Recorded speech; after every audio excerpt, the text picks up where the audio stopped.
Oh,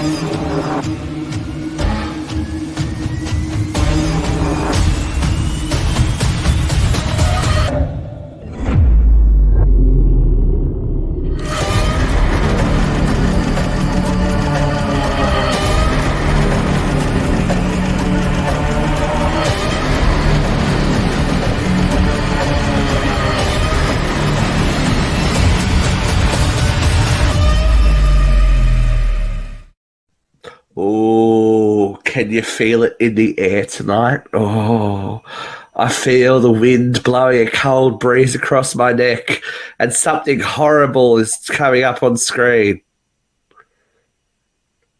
Hi, Luke. Move on. Move on. Well, it's the two of us here today, but it's not just two of us because it is spooky season. It is the weed of Hallow. Steve, are we being joined by the other side? We are being. We've reached out to the other side, and we've got a stunning message returning to us from the other side. Oh, I can feel it coming through. I can feel it in my waters. I can feel it coming in the air tonight. I can feel tea leaves. In the tea leaves. Here it is, ladies and gentlemen. The message from the other side has arrived. Woo! Anne and Renata, they're back. The headless horseman that is Anne and Renata. I'm trying to find some props, but I can't I can't talk. It's hard. I can't find them. Oh, I hate when you can't find them. Ladies, how are you? Oh, superb. Yeah, fabulous. Superb. Absolutely amazing. As per usual, superb and wonderful. Shut up. Don't start with that.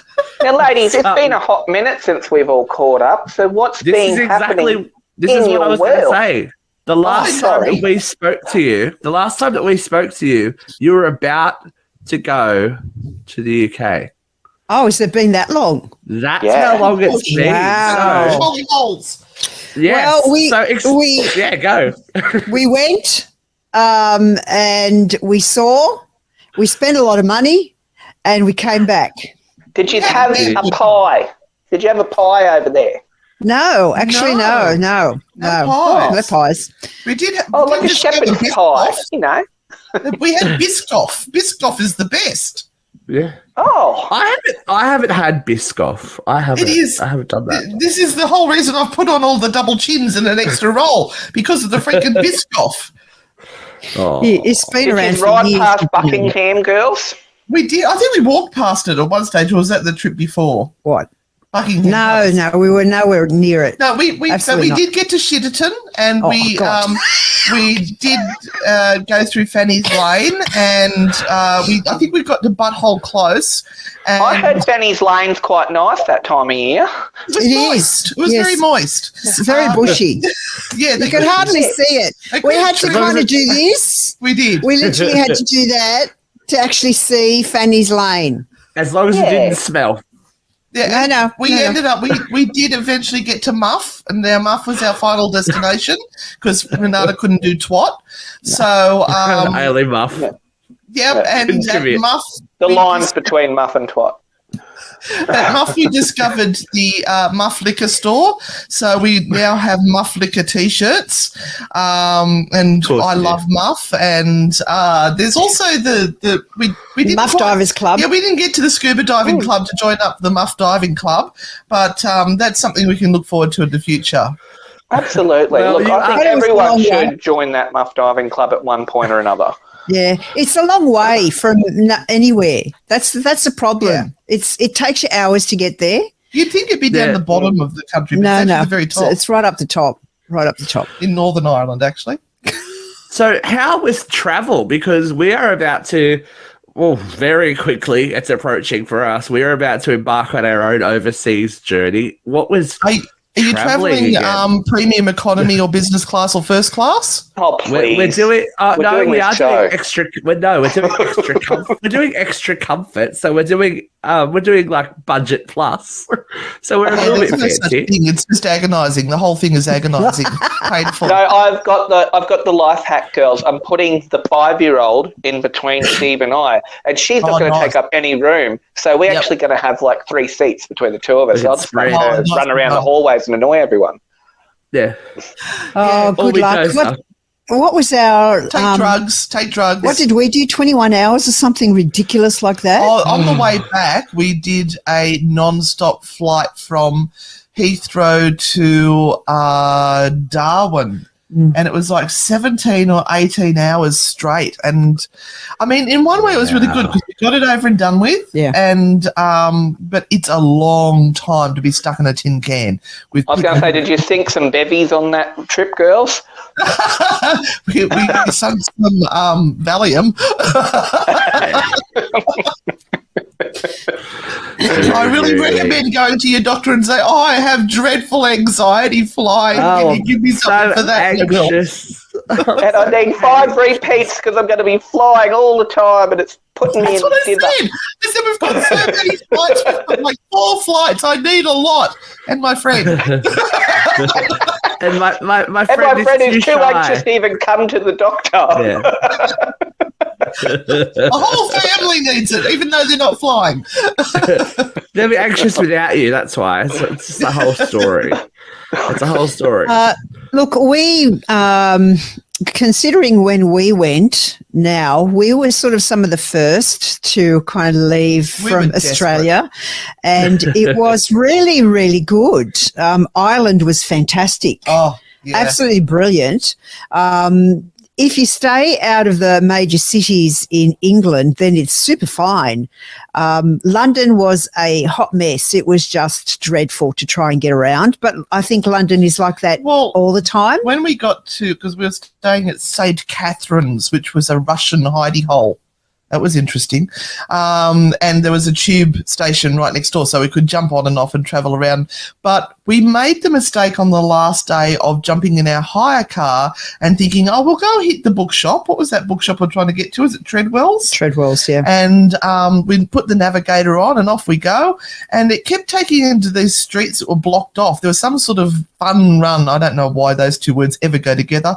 Or a cycle race or something like that. So they had sections of the London lockdown. So we just kept trying to detour, and then eventually got to this like tunnel thing. There's this big flashing sign saying was congestion tax or something like that, or I don't know, it was some sort of tax, and we thought, oh well, that's probably just like the Harbour Bridge where it's like an extra $2 or something, so we'll just do that, that's fine. So we've dived off down the tunnel and we're driving through London. There's no cars anywhere. We go, this is freaking amazing. I love this. Look, we can see the eye, we can see Cleopatra's thingo, and we had the best drive through. When we got home, about a month later, we got a little note from our hire car company saying, yes, you've received your congestion tax fine, which was £200. Oh, Yeah. wow. Ouch. And then meanwhile, there was no congestion, so how can they even justify that? It was fantastic, though. It was like we got the best drive through with no traffic, didn't we? Oh, it was shocking. We kept on going around in circles for hours. We couldn't get out to we had to give up. We just gave up. But the other thing we got stung for was on the very first night we arrived. Yeah. So I had booked a hotel through Qantas because I'm a Qantas points whore. So I was trying to get as many points as I could. And we booked it through their accommodation. I got bonus points and everything. Very cool. We've gone to get our hire car so we could get to our first location, and we were having a few issues. Like they issued us a car, went to the place. It wasn't there. There was no car in that bay, and we'd already waited half an hour at 11 o'clock at night behind somebody else who was getting their car. And then we went back and I said, Renata, you better ring the motel and just let them know we're going to be running a little bit late. So she's ringing the motel, and she's going, Anne, I can't get through. Nobody's answering the phone. And we're leaving messages left, right, and centre. We're going, oh, God, what are we going to do? Do we just drive there or what? So eventually we got the car. And we got a phone call from the people at this hotel saying, we've been shut for months. How did you book this? it's now 11:30 p.m. at night. We've just landed off like 24 hours of flying. We're about to die, and we've got to drive to find somewhere. So they said, it's okay, we've found you an alternate place, and it was some pub out God knows where, but it was like a 40-minute drive from the airport. So we've jumped in the car and trying to negotiate getting out of Heathrow, which if anyone's seen our YouTube video on us trying to do that before, it's a hoot. And we eventually got to this new hotel, and we went and checked in. We said, thank you so much. They gave us breakfast. They were lovely. And I said, he gave us a little bit of paper and said, now put this on your dashboard so you don't get booked. I got, yep. I said, should I do it now or move the bags in? I said, he said, go put the bags in, go to the toilet. It's fine. By this time, it's after midnight. And I thought, oh, cool, okay. So we went and did that, and then went to the toilet, made a cup of tea. And I went, I've got to go put the bit of paper back out in the dash. So I raced back out. It's freezing cold. I think we walked to the servo and got ourselves a sanger as well. And then that was all fine, lovely stay. But then a month after, actually it was about 2 months after the trip, I get another fine in the mail for parking in the car park at this hotel. Now, the problem is that these places don't have a phone number you can ring, these fining places. They don't have an email that you can contact people. You can only reply by snail mail. So I then had to reply by snail mail, which was too late because our hire card company had already paid the fine and charged us for it because they had our credit card details. So I've replied saying we were guests at the place. There was only like a period of 40 minutes where there was no thing on the front of the car, and he had told us we could do that. That's probably how they do their that's how it's generating some extra profit, probably. Well, you'll be fine. What you're finding is that while you're away, because they're everywhere has suffered so hard with COVID and having to take money out of their pockets to help everyone, is that now we're starting to come out of it, or people are released. They're finding any way possible to create revenue. So you will get hit with absolutely everything. Like we were in Victoria, and we were driving. I drove 3 kilometres over the speed limit. I got sent a fine. So everyone is desperate now to grab money, and they are just hitting every bastard that they can, and it sucks. Oh. But it wasn't all bad, though, was it? You saw some amazing sights. I've got a bee in my bonnet about that one. Yeah, Chillingham Castle is cool. I'll let Renata talk now. Oh, thank you. You went to some awesome sites, right? Some very famous paranormal sites. Tell us about a couple of those. Well, we went to, as Anne said, Chillingham Castle. We had 2 spots that we said that's our bucket list spots, and that's what we'll spend the most money on, because accommodation tripled, literally, from the time we actually tripled, car hire tripled. From the time we actually booked, which was like 8 months prior to when we got there, everything had tripled in price. So Chillingham Castle and the Jamaica Inn were our 2 spots that we decided we will pay the money to spend the night there because they are on our bucket list. And Chillingham was one of those. And so we went to Chillingham Castle, we went to the Jamaica Inn, we, of course, went to Glastonbury because we had to, because we always have to go to Glastonbury. Anne was not well at that stage. Anne saw nothing of Glastonbury. She just lay down in the bed. Codeine was my friend. So there, where else did we go? We went to, of course, bad tooth. We were in Ireland, so there were a couple of places in Ireland that we went to. I can't even remember. We were up in we went to the Aviation Museum. Yes, we stayed at Dobbins Inn. Yes, Dobbins Inn, that's right. And we visited Crumlin Road Jail, but that was another whole story where... This is a freaking disaster. If you look back at it, this trip was a freaking disaster. I won't point fingers. Part of it was that... that our plans had been cancelled so often for our travel that part of us thought that this isn't actually going to happen, and Right. we were half-hearted with our planning. And I think that's a big part of the issue, is that we haven't planned as well as what we normally would. And because you don't want to go through that heartache of it being cancelled again. Imagine your America trip being cancelled right now. You would be gutted. And but you make a lot of sense, because I think we've been in that mindset too. Hey, Steve, like, are we really going? Like, what's going to happen next? And I planned it all out. I'm like, yeah, it does still feel like at any moment in time they can pull the rug out from under you and go, no. Your planes aren't going. I mean, we're hearing all the time now that people's flights are being cancelled. And those poor ones in Bali couldn't get on their whole lot of Jetstar stuff flight. happening. Yeah, it's kind of still very, very dramatic. So I completely understand that there are people who are kind of wavering and going, no, we don't want to travel yet, because it's really disheartening. And even when we're planning our American trip for next year, the prices are incredible. They're just literally mind-blowing, and you're kind of going, no one can afford this. No one can afford this. A 7.5-hour flight from Heathrow to JFK, New York, was like 3,000 one way each. Jesus. And that's just economy. That's because there are not a lot of flights at the moment. So, but I think they've only just announced yesterday that that's going to change, and they're starting to increase the flights. But I have to be honest, when we were in that plane at Sydney Airport and it started to taxi to take off, I started to cry. I was that overwhelmed that it was actually happening.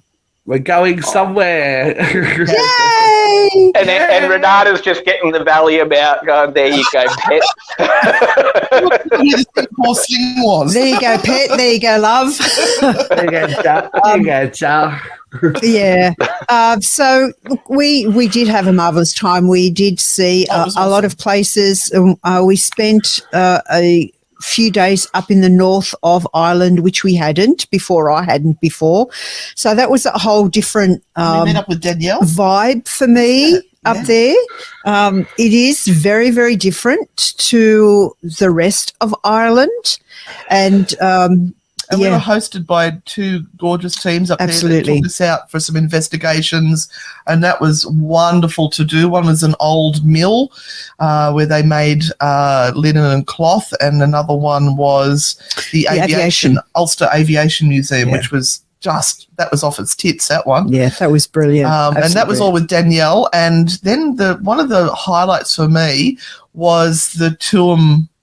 The Tuam, mother memorial. and child, memorial, yeah. Do you guys know about that one? No, tell us more. Renata, you can tell them about that. I've talked too much. It was something that we wanted to do. We wanted to go to orphanages and poorhouses. I know, bit weird, but that's part of the history of Ireland and England, and we'd missed out on being anywhere close to any of those sort of environments when we were there last. So we specifically made it a task to go to one that our Irish correspondent Danielle suggested, which was the Tuam Tuam Memorial for Mother and Children. And that again was very, very difficult to find, because we kind of didn't know that it was no longer a building, it was a site. And so we literally went around and around in circles around this estate to be able to find where this memorial site was. And it was behind some buildings and houses, and then behind a playground area. And literally, if you didn't know where it was, it would have been very, very difficult to find, because we found it very difficult. Bit like Fanny Lane. Yeah. I had a little bit of a gut instinct where I've just gone, it's down here, it's down around here. And I had a pull towards it, because my birth family Irish immigrants, and I would have been an orphan. I don't know. I just had this connection to the site, I feel. Mm-hmm. But yeah, keep going. Yeah, so we arrived there, and it sort of is attached to a playground area that is now closed off. You can't get to it. But the story is that prior to it being what it is now, it was an orphanage, and these sorts of orphanages were all over Ireland and England, and women who were having children out of wedlock or couldn't afford to keep their children or may have been kicked out of home because, again, they had done the wrong thing by becoming pregnant when they weren't married, would go to these homes on knowing that the sisters, the nuns that were there, would look after them and take care of them while they were in their last stages of pregnancy and help them, go through the process of having their babies and look after them and teach them what to do before they came back out into the world again. It was a safe place for them. Yeah. Not knowing that was exactly the opposite of what was going to happen. These nuns made it their job to try and destroy as many lives of these women as they possibly could, because they were looked upon as sinners and rejects. And therefore, many of these children, when they were born or in their earlier years, were completely and totally neglected when they were ill or sick. And these nuns hoped that they would die and sometimes helped it along. And so in this particular spot, there were these areas out the back that would have been part of the original building site that were like sewerage areas or disposal areas. They were concreted, right? And what would happen was, and I'm sorry for the listeners, but this is the reality of it, so it's a real trigger warning here, is that sometimes these women would go off to work, leaving their children in the care of the nuns. And they would be kind of sequestered out to work in whatever was available, because these women had to literally earn their keep while they were there. And then they would come back in the afternoon looking for their children to feed them, whatever. And the nuns would say, "Oh, your child died while you were out at work. Sorry, can't do anything." Actually had adopted it out, or... They adopted out a lot, but if the child passed over, they would take these children and bury them in these concrete pits, one on top of the other, and then concrete over it. And then they would put another bit in and put more bodies. So they found how many bodies there? 700? 700 or 800 bodies. And when you go into the memorial, all of the children who were part of this place who have been lost in history, no one knows what's happened to them, whether they have been adopted out or whether they have been buried in these pits, are named. So you've got these lists of names of children who have literally disappeared.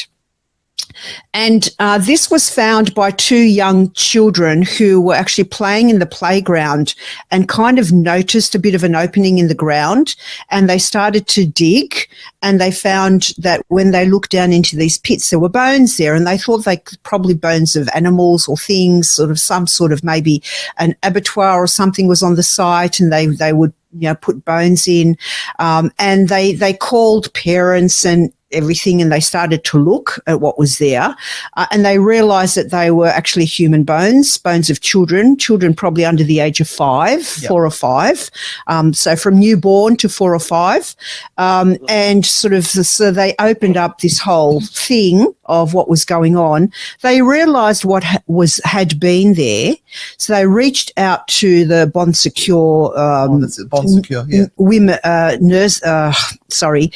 nuns and the association, and kind of it was all hushed over, because what you're kind of digging into is the history of Catholicism in Ireland, and that's a really tentative subject to pull up and to try and do anything with, because Ireland is a very, very Catholic country. So you don't want to say that, these societies were doing anything wrong, but they were. And it was only through some dedicated women who were also finding their relatives and their family members that they keep on scratching at this wound, because even now, even though they have said they're going to take these bones out and try and identify who they are and find family members, government is always stepping in and going, oh, it's too hard. We can't do anything about it. It's too difficult. And so this whole thing goes on. But while the bones are still there. Yeah, while we were there, we found it extremely, extremely difficult. Yeah. It was very sad, but it was very... We didn't go as ghost hunters? Yeah, it was very anger-inducing. We took flowers. We paid our respects, but we also wanted people to know that this thing was existing. And the weirdest thing happened the night that we had been there and done that. We sat down in our hotel room and there was a documentary on TV about that place. Wow. So the nuns either murdered the babies because they considered them to be an abomination on this earth because they were out of wedlock, or they were shipped off overseas to wealthy parents where they basically sold them. Yeah. But the sad thing is, ladies, we know that happened here too in Australia. Yeah. Oh, absolutely. I worked in a facility that was an unwed mother's facility when it was Catholic. Wow. I did. But, it was, not when I was working there. It would then became a place for women with mental illness. Yeah. But a lot of those ladies actually grew up when it was an unwed mothers. They were institutionalised their whole life. So even when I come along to look at them, they'd been there since day one. Yeah. And that's just where they've grown. And some of the trauma there was horrific. Yeah, the things that are done in the name of religion is just disgusting. Yep. So we went to a poorhouse as well, which was also an eye-opening experience. And I think we wanted to kind of have that experience to understand what we went through. But on the nice side of things, we also went to Newgrange, which was also part of our bucket list. So Newgrange is kind of Ireland's Stonehenge, although it's older than Stonehenge. And that was absolutely phenomenal. It was amazing, absolutely an amazing experience. We all crammed into this little stone tunnel, and they had a little light that demonstrates what it's like when the solstice happens and how the light shines through and hits this little part. And we all went, ooh. So that was beautiful. So we tried to do things that were emotional for us and that would leave a real experience. We actually did a investigation in someone's home while we were there as well. So we were asked by some people that we kind of knew, to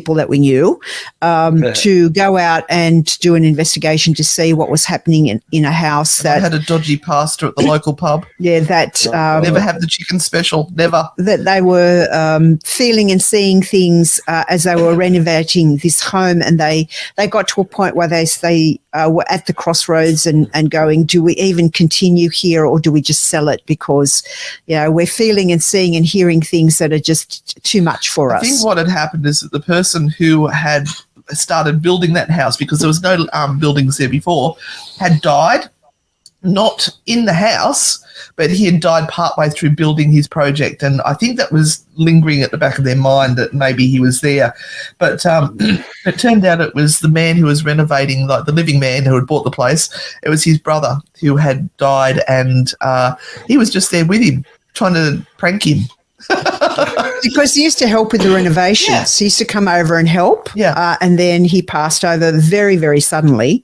And we had some amazing discussions there. Yeah. Like the gentleman. Intelligent. Yeah, the gentleman who came in on behalf of the owner, who knew this person that had passed, he actually was literally talking to him and getting this story through spirit box sessions and things that we were doing. And then also all the cat balls. Yeah. Yeah, it was great. And the REM pod. Yeah. The REM pod was going off on command. Yeah. Yeah, so that was an awesome experience. Yes, we can say we're now professional paranormal investigators worldwide. Oh, international. I didn't pay for that, but No. It's a love job. It's a love job. But You came back home and have well and truly hit the ground running. You have not stopped doing so, because now that I'm on the inside, I see exactly how much you guys do, and it's absolutely crazy. Yeah, it is. And we've cut back. We've actually cut a lot of things out. I know. It's just like, I feel like, didn't you say like a while ago we were cutting back? I'm like, there's something on every day for you guys, but that's okay. But let's talk about one of the bigger events that you've done recently. True Hauntings went live. Live.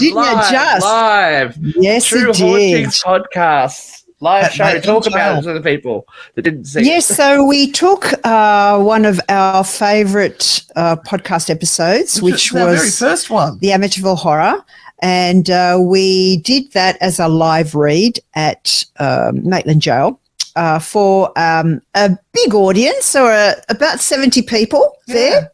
We had to say, you fit a lot of people into that little area. It was packed. We were going to have 50, but they went, well, we've sold out. Can we put a few more on? I went, okay.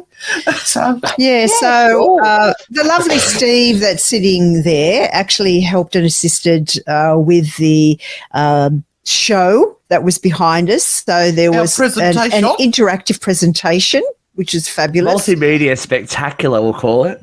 Yes, we did a live read of our podcast. We added bits and pieces to it. Everyone got iced Vovos,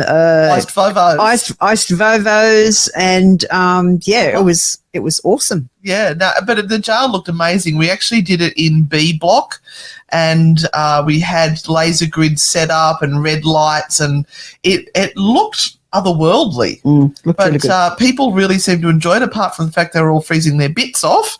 And one person complained. We had one person who complained. Oh, did you give him a nice bovo for their trade? That was one of the complaints. That was one of the complaints. Everything. It was cold. It wasn't a 2.5 hour tour. Yeah, there was some really weird one. They said there's no new information. There was no one on site from tech department. The so-and-so was the amateur presentation of the blah. I'm like, God, you have a good time. Loved it. Maybe they just love to have a bitch. They just love bitching. I just feel sorry for them, because they must have a very sad life. But they did say need to go to Fanny Lane. Yeah, they did say in the end they did say they'd come back. Yeah, go figure. People aren't happy unless they're whinging these days. Yeah. So, yes, we did that. We're back touring everywhere, and we went to Trial Bay. Yes, again, Steve was there, and we went to Trial Bay, which is a little bit further north, 3.5 hours north. That was a totally new location for you guys too, right? You hadn't been there before. No, that was quite new. We were invited by Crossroads. Yes. So there was new information then. Well, it was a very new experience. We didn't sort of know any stories about Trial Bay. We didn't know what we were getting into. Trial Bay has a very interesting history, is in that it wasn't a normal jail. It was really somewhere very, very different, and it was only used for a very short period of time too. So the only time really that prisoners were there for a bit was for about 3 years or so, and then it became an area for people of German descent to be held. Wasn't even prisoners of war. Yeah, to be held, because that's what they were doing during the war. They would think that maybe some of these people were spying, and so they gathered. Yeah, so they gathered them all up and kind of placed them in this jail, and that's where they stayed for the duration until they felt that they were no longer a threat for whatever reason, and so this kind of jail area became like a, home for German people, and they actually did so much for the community while they were there. So they held shows, and they would sing, and they baked bread, and they did all of this stuff. And you think, you're in a jail, but they made it their second home. It was like cabaret. Yeah. and so that was... They call it a jail, but it is. That place, even though it's a shell of what it used to be, it is monstrous. It's huge. Huge. And it just happens to be on this beautiful scenic coastal bluff where there's crystal clear water. And like you look at it during the day, like, geez, not that hard? No. Yeah. Yeah. But they would have. Yeah. So that was really interesting. And, that was a top of a big weekend because we'd done Maitland Jail, Dubbo Jail, and then Trial Bay Jail. So 3 jails in 4 days. So many shower curtains. Yeah. That was a huge weekend. And then we got sick. Surprise! I do remember getting out of the car, like when we were coming home, I said, make sure you take like this, because we didn't have something. We had a day. So I was like, make sure you have a bit of a rest. You're like, yeah, we'll be fine. Yeah, boom. Not so much. Not so much. Yeah. But so we're but we're already thinking ahead. We're already planning our Halloween stuff. So we've got 2 big Halloween events coming up too.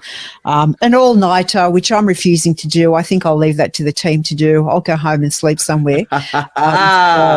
I didn't tell you this, but no, that's okay. I'm good with that. I think that's a very wise thing to do. We've got to look after our Anne and Renata.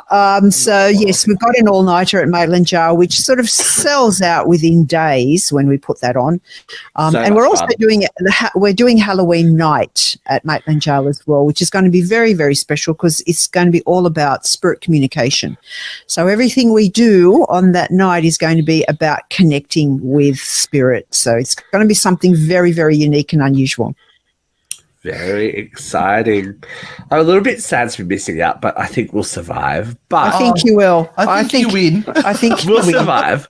But we have to phone on in. We have to mention that you're taking it international again. You did talk about it briefly, but you don't go back to Fanny Lane, are you? There's big plans for next year, isn't there? Well, yes, we've been invited to a wedding in London.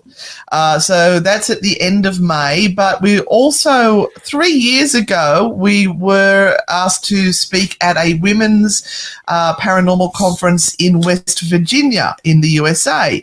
Now, it just happens that we've got the end of May is the wedding. 2 weeks later is West Virginia. So what we're going to do is we're going to fly over to Ireland for a week and hang out with Danielle and do some more Irish correspondence work there.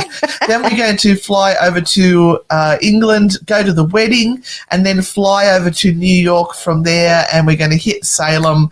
We're going to come across the country and hopefully get to Lilydale, where the spiritualist community is, and we're going to be speaking at, I think it's the Western Penitentiary.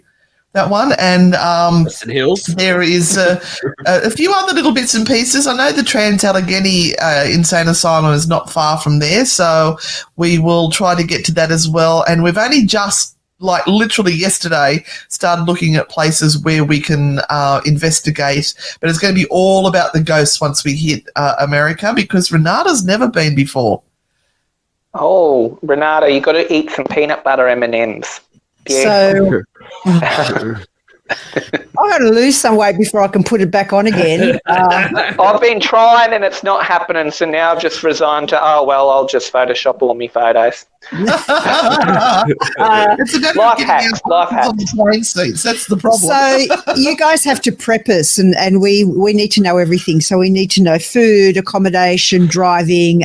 We'll be in Salem, so we can do some scouting for you. There might be there's a couple of surprises that are going to come out that will develop from Salem, I'm sure. I'm sure. We'll keep it under our little tube for a moment, but there some mutually beneficial moments that may come about from Salem. You never know. Sounds like a key party. But what else is happening towards the end of next year? Oh yes, we're going to New Orleans. Yeah, so baby. We are planning the Big Easy. Yeah, we are. God, unless the world just kind of No, just don't even say it. Don't goes to suggest crap again, and monkeypox See, this hits is us the all. problem. Our brains are still in this mindset now. After 3 years of this, we are still in the mindset of the world will go to shit again. So, Anxiety. Yeah. You've got to get to the doctor with Anne, mate. Get your Valium. Get the Valium. We are planning to go to New Orleans for 10 days. It's either in October or November. We're not quite sure at the moment. I have sent a message saying what's happening there. We've had different dates thrown at us. Yes, and so we're planning a fully escorted trip of a lifetime, which it certainly will be for me. I have never been. I've not been to New Orleans either. So massively wanting to go, and the setup of the tour and the experiences sounds amazing. We have a lady in America who is putting it all together for us, and she's been many times, so she knows who to go and see and how to arrange it all and everything. So it's going to be fully escorted, but yes, it's just something that we're so hanging out to do. Yeah. We got that close that we could almost smell the we were speaking the airplane fuel on the tarmac. We were that close. And then we had to can it because of COVID. And we had to refund everyone's money because they'd all paid everything up. And we did pretty good because the dollar was fluctuating. So I think they were out of pocket by about $20 by the time we refunded that's everything. So lucky. So we were, but we let everyone book their own flight. So the flights weren't our issue, and I'm so glad we did it that way. Yeah. Otherwise, it'd be nightmare. But we will also be going to Norfolk again next year. Absolutely. Norfolk Island. That's probably in September. Yeah. And we're going to try and get away as much as we can. Yeah, we want to run away. Yeah, absolutely. Yeah. Now we've got an editor. We just throw them all the footage and say, we can't do that. Fix this for us. Make us look scary. Make us look funny. Us look awesome. Make us look like something. Make us look fully sick. All right. To say, the Tanelba House one that's up now, part 2, is freaking hilarious because I told you. You see all these ghost hunting TV shows where everything is perfect. They're running around. They're doing the cameras are lined up. The night vision. Well, no, we show you how it really is. It's an abject disaster. Yep, chaos rules wherever we are. Plus Reese peanut butter cups. That was awesome. Flattering angles everywhere. Yeah, the chins were up like this, and our asses were stuck in chairs, and it was great. But that's what that is, as you said, that's what separates you guys from. Yep. That is the hundreds of thousands of other people out there that want to look slick and scary and awesome. And I think people overly produce things when I don't think that's what people want to see. They want to see something authentic rather than just seeing production. It's a pity we don't see the numbers reflecting that, though. No. That's okay. That being said, we do have some very. I've had a look at the Trial Bay footage, some of the Trial Bay footage. We are going full like most haunted moments here. Because like it that's because we had you there directing it. It was very good. Like, yeah, sorry, we're going to snaffle you. That's all right. No, it's a as I said, mutually beneficial relationship because you guys come and talk to us. And mutual masturbation, always love it. Oh, yeah, it's fun. It's fun. Tea parties, told you. So, as queens of the paranormal, the queens of the paranormal, as you are. Hang on, just get the halo. Oh, hold on. What wasn't it? Old lesbians for Satan. What was that? Yes, elderly lesbians. Elderly lesbians. We'll have to dig those t-shirts out again. Halloween. It's Halloween. So yes. What can you besides doing an investigation, what do you think is the best way to celebrate Halloween, even in Australia or wherever people are? What way can they do something that's a little bit ooky spooky, not dangerous, something fun? What can they do? Yeah, it is spooky season, and there are a certain type of person out there that we really don't have to talk to. We don't have to push them to do anything because they're already in the spirit. Once September hits, we're in the Timbers, as Anne says. You're in the burrs. We're in the burrs, and September, October, November, December are our joyous period of the year. And, once September hits, we start getting into Halloween straight away. So, where everyone's combing the shops and seeing what they can buy. We're getting into all the spooky spiritual stuff. And we're really getting into this joyous part of just being extra human, which is, I guess, what I like to think of it. So instead of just being in your own normal, mundane world, a variety can happen. You can kind of do things and kind of experience things a little bit more open and more wider than normal. So, go and see a psychic, go and have a reading, go and have a party where, you can all get together, and it's kind of playtime for adults. We get to dress up. Inner child is allowed out. We get to enjoy ourselves and be a little bit more creative and fun and, and literally enjoy the spirit of the season. But there's also, if you want to freak yourself out, download an app or two. Yeah. You can get those ghost hunting apps. $2 each. You can get, some of them are free. The portal is free. You can get Ghost Radar, where it puts a little blip up saying there's a ghost next to you. It's all bullshit, but, you can freak yourself out. And, get the spirit box happening on the portal, or Necrophonics, or any of those ones that if you want to sit and have a conversation with the ghost, turn it on, ask questions, wait about 30 seconds to see if they can answer you. Look for intelligent questions. Don't be guided by the words you hear, but rather the answers you are seeking. Oh, see, now you're throwing in. No, don't. I know. No, You don't just say make that. it up. Just make a great just have conversation fun. out of Just it. have fun. But just remember at the end to say thank you for talking with me. I'm going to shut down the communication now, and I remove the permission I've given for you to talk to me. And that way you've shut the door, you're not letting strangers back in, and you'll all be nice and safe. Well, do what's been happening to me the last couple of tours. We get to the end, like, I'm leaving. Before I'm like, we're gonna go in a minute. There's like, I'm leaving. I'm like, oh, okay. They've had enough. Time's up. They're done with you. House. Oh yeah, the girls' school did not want to play. They were like, it's like late at night here. It's like, what's going on? Yeah, we're supposed to be in bed now. Yeah. I was like, it was really funny because it started out really intense, and there was like names that were happening upstairs on the SB11 that were happening downstairs in our session as well. Yeah, and, like, yeah. cross information from different sites, and then it hit about 8:30. It was like, nah, we're done. We're tired now. We're done. Yeah, they're done. But ironically, we left the room and two of our guests were like, oh, it's crazy. And a chair moved by itself. What? Yeah, Wow. I didn't tell you this. Okay, so in the parlor room at that's all set up, and there's that little tiny baby brown chair that sat underneath the table. I left two of our guests in there, and we were doing a changeover. So it's just before the last group came in. And I walked back in probably a minute or two after they left, and that little tiny chair that was tucked on the table was sitting right in front of the fireplace. And I chased them down, so that's why when we were finished, I'm like, did you move that chair? They're like, no. So, of course, when we weren't in the room, and the last group, the last two people that were in there, cat balls are going off and everything. So, advice for someone who is new to the paranormal investigation field: don't expect it, and it'll happen.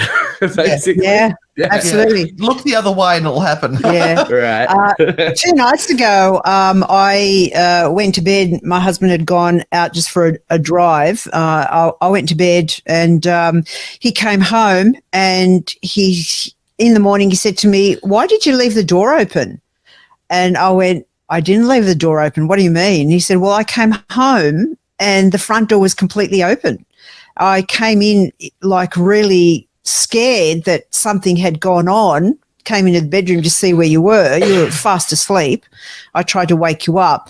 But yeah, our front door was completely open one night. So yeah, spirits are doing weird things." They're they're sick of us coming to them. Obviously, they're like, Oh, and we also had a stone thrown at us in the shower. Yeah. Yes, at the jail. At the jail, yes. Yeah. Yeah. So that was our private group that we had this week, and we'd gone into the shower block. Yep. I was standing up against the steel basin the trough at the very front, and I just had my back to it. We just flicked the lights off, and you heard this big bang, and it was straight behind me. Thank you. Renata, what was that? What was that? I don't know. And everyone else is sort of laughing and talking because the lights have gone out. They were freaked out because the lights have gone out. Was it dark, was it? Yes. Yeah. I told you they want it dark in there. When we turned the lights on, there was a stone about that big right behind me in the trough. And we've taken a photo of it. There is no part of the wall that is decaying or anything. Around the corner a little bit there is, but the stone would have had to come from out of that around the corner and into the trough. Yeah, there's been some interesting stuff. So, Luke, that's my playground when we that was so awesome. That's my house. Yeah. And there's been stuff. I keep saying they don't like the lights on in here because every time there's some kind of light, nothing happens, and then I leave like the torch on and it'll drain the torch, and there's nothing going on. There's bangings. Time before last when Anne was in there was growling. It was it was cool. It's been cool. Yeah. So if you are in the Newcastle area and you can get to the overnight, there's been some super, super cool stuff that's going on at Maitland Jail. Left, is there? No, last I looked, there were 5 tickets left. So that was a few days ago. Wow. See, too popular. Renata's like, oh God, I don't want to do another one. This is the thing. This is the one that's really popular too. It's like, no, not for overnight. It's all right. We got it. So, if people want to catch up with you, they can follow you on all of your social medias. You are all over the place. Everywhere. As we like to keep it real, keep it following. But Anne and Renata, it has been an absolute pleasure to catch up with you again. We love it when you guys come and play with us, and we will always point our folks to you because you are, as I said, the queens of the paranormal. You're going to keep doing your tours. You're going to keep doing more podcasts, more radio shows, more investigations with Isaac Bloody Butterfield. And then one day when you've got your whole team trained up, you'll be able to sit back and just go like this. Oh, please may that day come soon. It's the dream, isn't it? That's what I said I was talking to Christy the other day, one of the nights. It was really cold. I'm like, you know what they're doing, right? They're going to train everyone up so next winter they can sit at home and they don't have to come out. Or just make an appearance and go. on these winter nights when it's like freezing cold at Maitland Jail, we're all freezing our patoots off. I'm like, that's what I do too. That's what I would do as well. Oh, get them out there. I'd rather be in England at that time. That would even be better. Yeah. Right. Yeah. See, that's the thing. All the way back to Fanny Lane again. Yeah. Yeah. Everything. It all leads back to Fanny Lane, doesn't it? It does. It does. All roads back to Muff. Hey, Renata, thank you for joining us. Stay spooky. See you on the dark side, and we'll see you on Uncensored Radio again soon. And thank you. Guys, have a wonderful trip. Absolutely. Bye. See you, ladies.